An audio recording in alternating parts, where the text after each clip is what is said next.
친 리플 미 변호사 SEC 리플 힘만연설 공개일자 일주일 연장 요청. 2주일이 아니라 일주일이었네요. 그래서 아까 제가 방송 인트로 때 이야기 드렸던 내용인데, 친 리플 변호사가 SEC 리플 힘만연설 공개일자를 일주일 연장 요청. 그래서 리플과 미국 증권거래소 간의 미등록 증권 판매 소송을 지속적으로 추적해온 미국 연방검사 출신 제임스 K. 필란, 이 사람이 트위터 통해서 6월 6일에서 6월 13일로 연장될 것으로 보인다, 이렇게 얘기를 했습니다. 그래서 SEC와 리플이 자료 공개 일자를 일주일 연장하는 요청서를 법원에 제출했다. 저는 좀 제 개인적인 제 뇌피셜의 느낌은 뭐냐면, 전 계속해서 이야기를 드리지만 모두가 이 소송의 결과를 기다리고 있어요. 리플이 이기면 오를 거야. 모두가 인정하는 사실이죠. 기대하는 거고, 그러면 소송이 끝나면 나는 리플이 오를 거니까 확인하고 들어갈 거야 라고가 모두의 생각일 거예요. 그래서 저는 이게 나오기 전에, 지금 이제 6월 13일이면 사실 그렇게 많이 남지 않았죠. 나오기 전에 가격이 어느 정도 좀 올라가고, 그 다음에 이럴 수 있어요. 가격이 어느 정도 올라가고 소송 결과가 나와서요. 만약에 리플이 SEC와 합의를 하고 XRP는 더 이상 증권이 아니에요. 예전에 이제 그냥 초기 때 판 것만 벌금을 좀 내고, 이게 제가 제일 높이 보는 합의 가능성 시나리오인데, 이거대로 만약에 나왔어요. 그러면 가격이 많이 올라가 있는, 어느 정도 올라가 있는 상태, 그건 이제 과열 지표를 우리가 보면서 판단해야 될 거고, 지금은 사실 알기가 어려울 것 같아요. 뭐 정고점까지 가면 좋겠지만, 아니면 더 넘어서 이더리움처럼 한 8달러 정도까지는 가고 좀 내려오면 좋겠지만, 근데 그건 모르기 때문에 어찌됐던 가격이 올라가 있는 상태에서 소송 결과가 제가 아까 이야기 드린 그런 합의가 나왔어요. 그러면 불을 장작에 기름을 부어서 더 만약에 올린 다음에 개미들이 좀 더 뛰어들어요. 그러면 또 50% 하락이 나오겠죠. 이 소송 결과가 나오고 이제부터 가격이 오르는 게 아니라 그런 형태가 될 가능성이 저는 일단 더 높다라고 생각을 합니다. 그게 어떻게 보면 더 상식적인 일반적인 자산시장의 움직임이라고 생각이 들어요. 이제 주식도 호재가 다 발표하고 난 다음에는 그 다음엔 가격이 오르지 않잖아요. 그러니까 호재가 진짜 미국 같은 경우에 그런 보안이 잘 유지가 돼서 호재 나오고 빵 오르는 경우 있지만, 한국 같은 경우 특히나 그냥 가격이 그 전에 오르고 호재 나오고 그 다음에 보통 설거지라고 하는 것들이 이루어지는 경우가 많은데, 지금 코인 시장 같은 경우도 규제가 아직 없다 보니까 분명히 이런 소스가 좀 미리 셀 수 있고, 그 다음에 그렇지 않더라도 가격이 어느 정도 올라간 다음에 그 다음에 호재 나오고 가격 좀 더 올라가서 피크를 찍은 다음에 좀 한 50% 하락하지 않을까 라고 생각합니다. 왜냐하면 지금 파일코인이라든지 또 얼마 전에 알고랜드, 또 어떤 코인도 SEC가 증권으로 지금 발표를 했어요. 그래서 파일코인도 지금 뭐 이제 입장문을 내고 막 있는데, 그런 우리가 그 XRP 소송 당했던 2년 전, 몇 년 전에 제가 줄기차게 계속 이야기했던 게, 리플은 먼저 매를 맞는 거고 결국에 SEC가 수많은 코인을 다 증권으로 리플처럼 똑같이 걸고 넘어질 거다라고 했잖아요. 그때 많은 이제 리플을 싫어하는 사람들 같은 경우는 리플을 이제 좀 조롱을 하고, 리플을 결국에 이렇게 증권 팔았는데 이게 당해도 싸다 이렇게 말을 했지만, 지금의 그 칼날이 자신들이 투자했던 코인으로 가고 있는 거죠.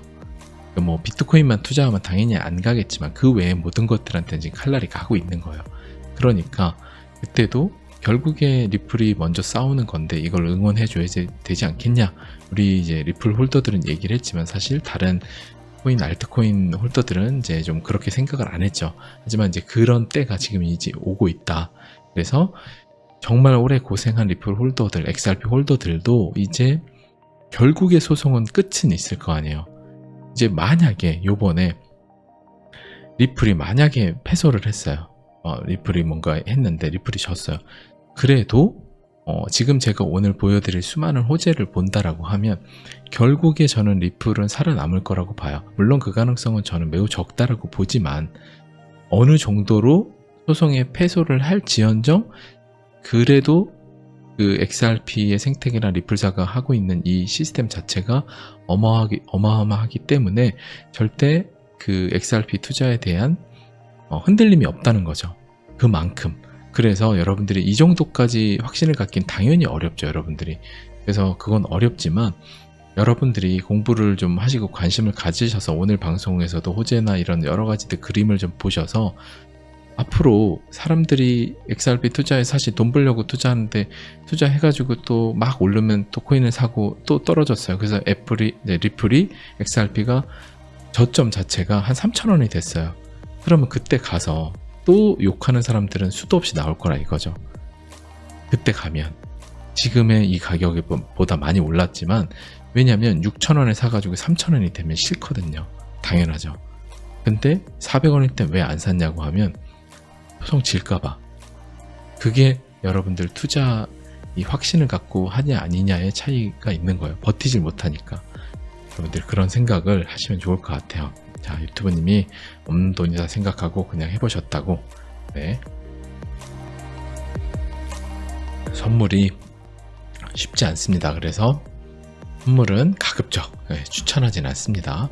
유튜버님처럼 그냥 저런 마음을 먹고 하실 수 있는 거면 괜찮은 거고, 그렇지 않으면 선물 투자는 거의 대부분 10번 중에 7, 8번 따도 한 번을 크게 잃어서 그 판에서 무너지는 게 선물 투자예요. 그래서 진짜 인문학 멘탈 끝판왕에 가 있어야 성공하는 게 선물 투자입니다. 선물 투자는 1년, 2년 중요한 게 아니라 10년 뒤에도 한 번에 망할 수 있기 때문에 여러분들 그 생각을 하셔야 되고, 자, 리플이 암호화폐 커스터디 스타트업 메타코를 또 2억 5천만 달러 인수했다. 그래서 3천억 넘게, 3천억 원 넘게 되는 거를 인수한 거예요. 그래서 리플이 스위스 본사를 둔 암호화폐 수탁인 메타코를 3천억 원 정도의 리플 자산으로 인수했다. 그러니까 그 암호화폐 수탁하는 회사를 또 인수한 거예요. 지금 이런 것들을 좀 보면 리플은 XRP 기본화폐로 하는 리플 이제 프로토콜 배후에 있는 회사다라고 설명을 하잖아요. 이게 분리되어 있는 거니까 XRP와 리플사가. 그래서 이 커스터디 하는 또 회사를 인수를 했어요. 근데 이렇게 리플사처럼 자금 여력도 돼서 이런 알짜 회사들이 인수를 하고 하는 데들이 지금 몇 개나 있냐 이거죠. 진짜 돈 많은 데들, 확실한 이더리움, 그 다음에 탈중앙화되어 있는 비트코인 제외하고는 이렇게 독보적인 데가 사실 없잖아요. 그죠? 그럼 여러분들이 근데 가격이 안 올라, 가격은 맨날 릿도석이야 이러면 잘 생각을 해봐야 되는 거예요. 이걸 공부해가지고 내가 확신을 가질지, 테슬라가 가격이 박박 길 때 꾸준히 확신을 가져서 투자했던 사람들처럼 애플 역시 마찬가지고 저는 똑같다라고 봐요. 여러분들이 그 확신을 갖냐 못 갖냐는 제가 아무리 백날 얘기해도 확신을 못 갖는 사람은 이제 리플 빠라고 욕을 할 거고, 확신이 있는 사람은 이제 같이 공부를 하면서 성장을 해 나갈 거고, 결국에 다 각자 투자 인생의 선택이란 말이죠. 여러분들이 그렇게 보시면 될 것 같아요.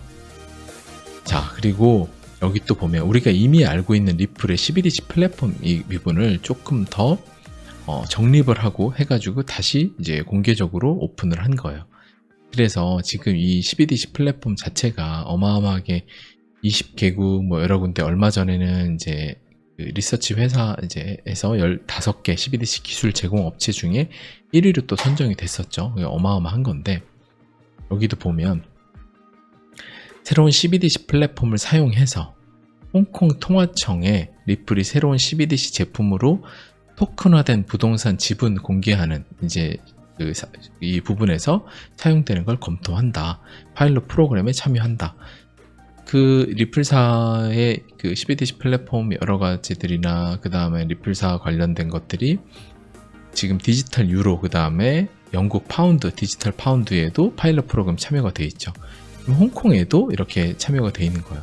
그래서 지금 그 CBDC 제품에 확장이 됐어요. 그래서 자산의 토큰화 시대로 간다고 했는데, 그 토큰화된 부동산을 토큰화한 그 부분을 이 리플사 시스템이 들어가서 거기서 이제 주요 그 홍콩 통화청에서 이런 것들을 시스템화해서 은행들하고 다 연기동해서 쓸 거 아니에요. 그러면 여기서 이거를 사용을 하면 가령 HSBC라든지 수많은 이제 홍콩계 이제 주요 은행들에서 이런 것들을 사용을 할 거예요. 그럼 연동을 해갖고 이게 쓰이게 되겠죠. 그러니까 이런 어마어마한 지금 그 대규모 채택들이 이루어지고 있는데 사실 가격은 안 오르잖아요.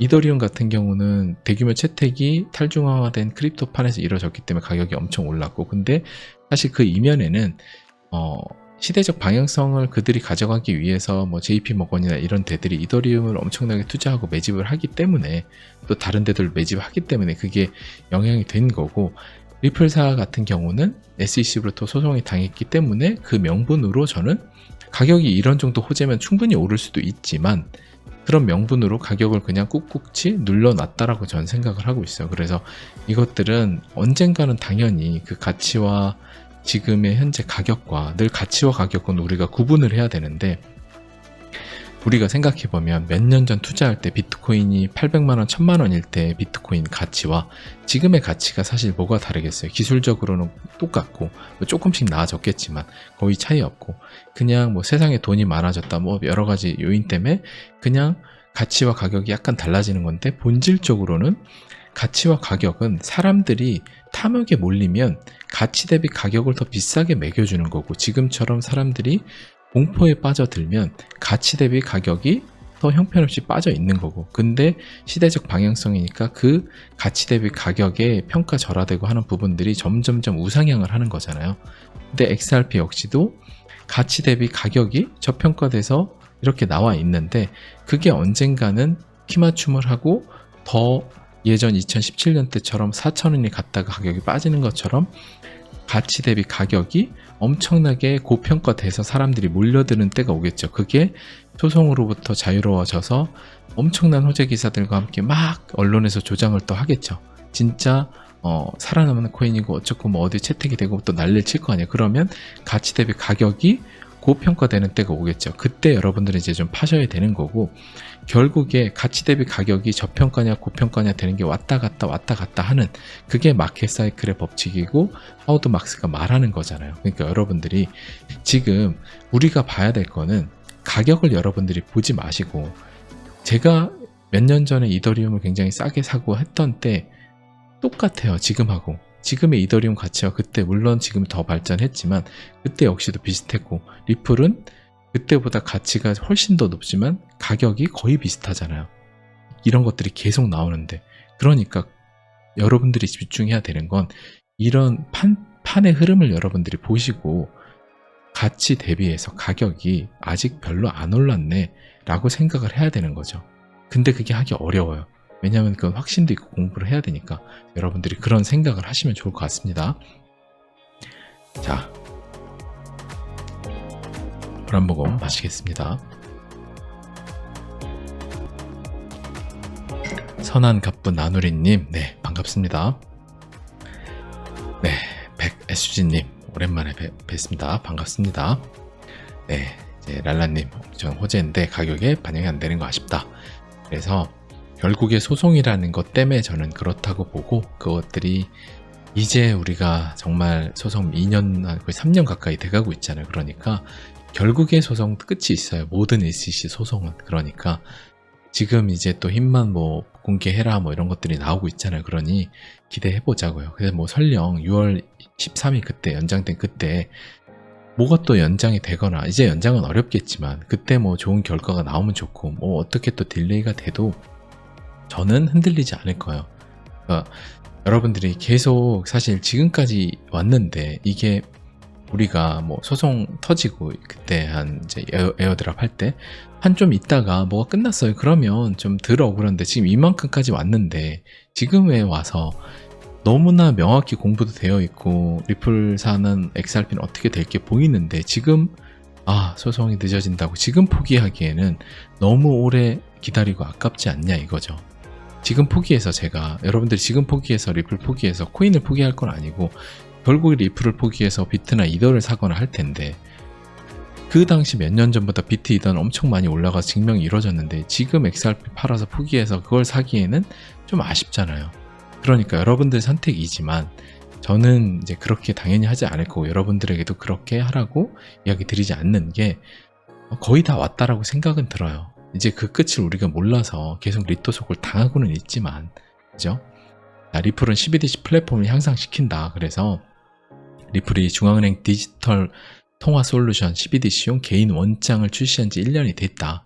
그래서 이런 것들이 엄청나게 많은 20개 이상 국가와 협력을 하고 있다. 이게 지금 엄청난 호재잖아요. 근데 사실 가격은 지금 이 모양에 빠지고 있죠. 팔라우 공화국, 여기 이제 오픈할 수 있는 좀 작은 나라니까 이거 오픈되어 있고, 몬테네그로 중앙은행 여기도 오픈이 되어 있고, 이런 데서 이런 것들을 하고 있는데 이미 시스템을 해갖고, 이런 데들은 이 CBDC 플랫폼 자체를 구현하기가 어렵잖아요. 그 여러 약간 선진국 아닌 데들은, 뭐 남미 브릭스 같은 데들도 이런 거 하기 어렵거든요. 그러면 결국에 이런 이제 미국의 선진 기업들 거 가져다 써야 되는 형태가 되는데, 그렇게 많이 쓰게 만들면 결국에 리플이 삼국지 형태로 CBDC 플랫폼 세상에 왔을 때, 제가 계속 이야기 드리는 20% 30% 정도의 그 영역을 차지하면, 위나라는 당장이 못 되더라도 총나라 5나라 정도의 포지션을 차지를 하면, 결국에 나중에 잘 하게 되면 위나라가 되고 나중에 천하통일을 할 수도 있는 거죠.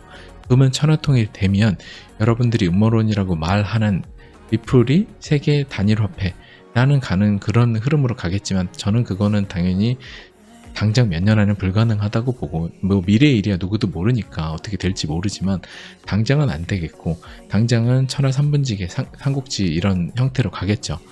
그러면 지금 이렇게 이미 잘하고 있기 때문에 여러분들이 가치와 가격 혼동하지 마시고 이 가치에 대해서 집중을 해서 여러분들이 꾸준히 투자할 수 있냐 아니냐가 여러분들 투자 성공의 그 이후 향방을 가릴 거라고 생각합니다.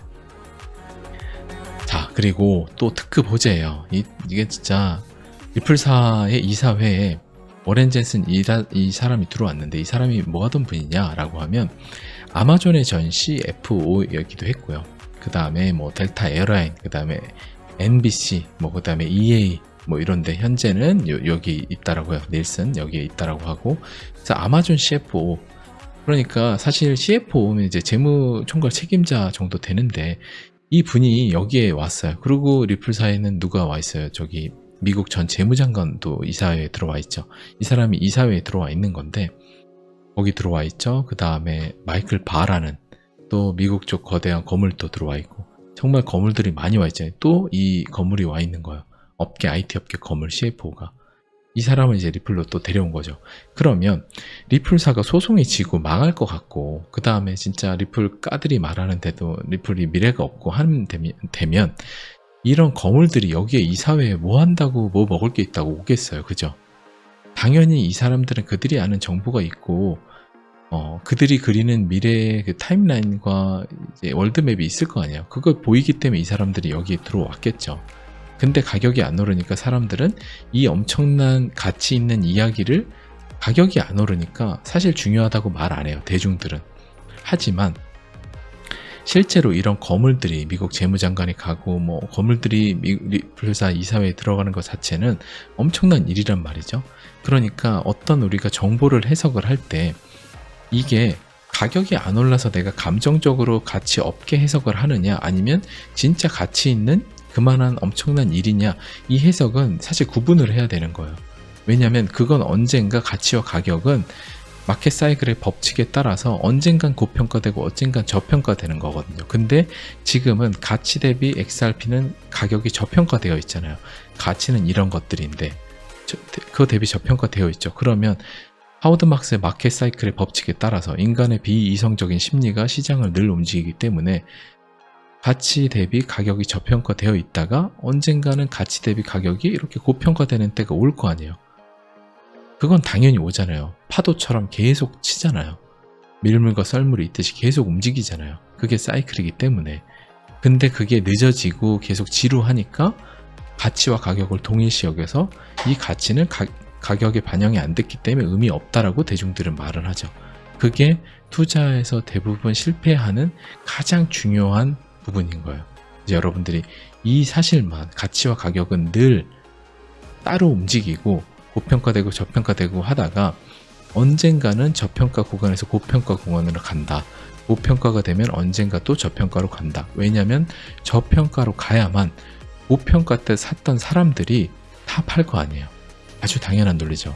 그래서 그렇게 움직이는 거예요, 사이클이.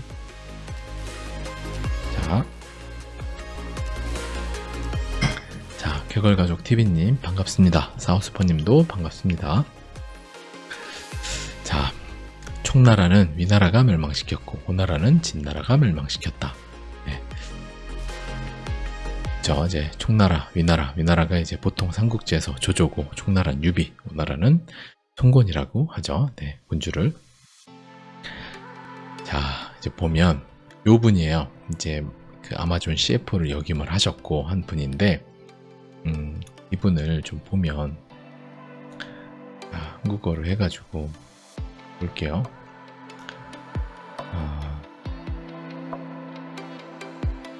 여기 보면 워렌 이 분 자체가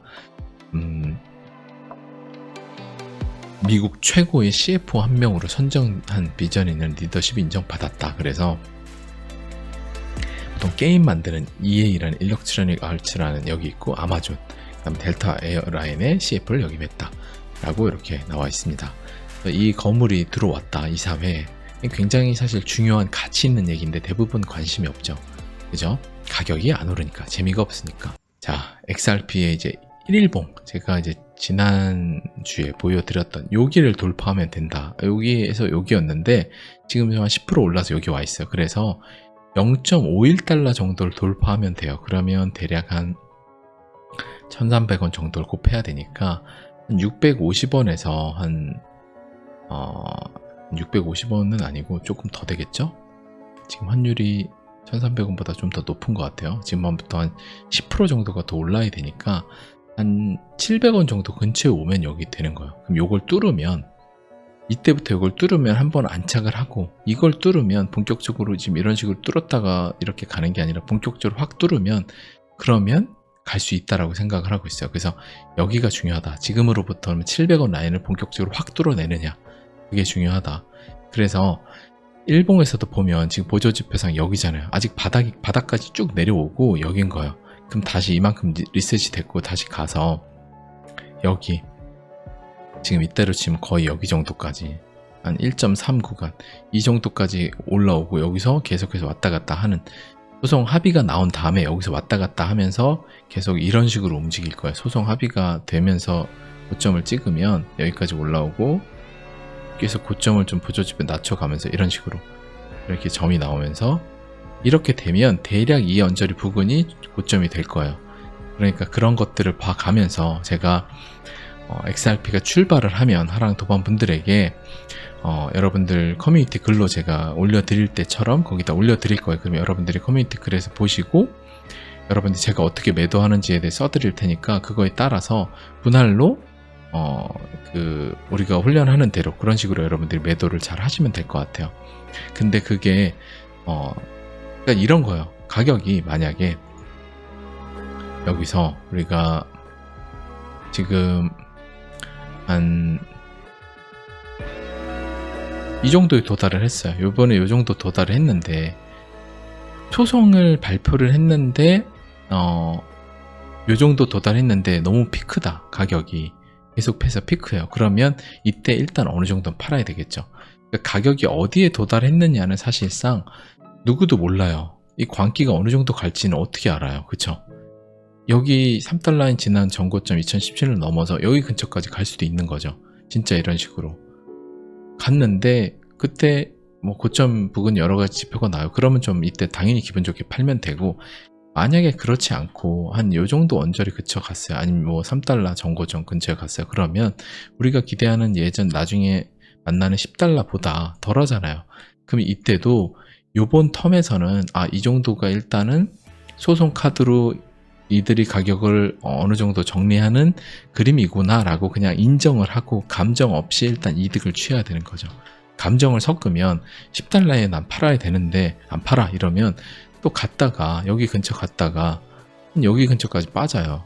1점 몇 달러 뭐 이 근처까지 빠져. 그럼 속상할 거 아니에요. 또 기다려야 되잖아요. 시간이, 대중들 또 털어내는 시간을 기다려야 되니까 반감기 이후의 가격도 할 때까지 시간을 또 끌 거 아니에요. 그러니까 여러분들이 요번에 만약에 가격 어느 정도 올라가는 게 나오면 절대 우리가 해야 되는 건 감정 없이 일단 이득을 취하고 지표에 따라서 본다. 지표가 어떻게 움직이냐에 따라서 그거를 여러분들이 절대 잊지 않고 시뮬레이션을 계속 해두시고 계시면 될 것 같아요. 자, 그리고 이제 주봉을 보면 주봉에서도 지금 주봉의 이제 보조지표에서도 보면 지금 여기와 여기 이 정도잖아요. 지금 다시 이 정도로 리셋을 한 거고, 요게 이런 식으로 해서 뭐 이런 식으로 하다가 이런 식으로 가겠죠. 이런 흐름이 나오면, 제가 계속 이야기 드리지만 일봉과 주봉에 이런 흐름이 나오면 그때는 감정 없이 그게 가격이 3달러던 아니면 뭐 한 2.5달러던, 보통 뭐 2달러 아니면 3.5달러, 뭐 6달러, 7달러 뭐 이런 식이 될 건데, 그 셋 중에 어디에 있던 감정 없이 이득을 여러분들이 취하시면 될 것 같아요. 그렇게 제가 커뮤니티 글에 쓸 거고, 제가 어떻게 행동하는지를 써 드릴 테니까 여러분들이 제 행동대로 하시던, 아니면 제 행동은 한 여러분들 물량의 30%, 50% 정도만 하고 하시던, 각자 선택을 하시면 될 것 같아요. 근데 꼭 하셔야 되는 건, 일부 물량은 꼭 여러분들이 감정 없이 정리하시면 좋을 것 같아요. 난 무조건 10달러 전에 절대 안 팔아 라고 하는 건 여러분들 또 멘탈이 힘드실 수 있기 때문에 그렇게 권해드립니다.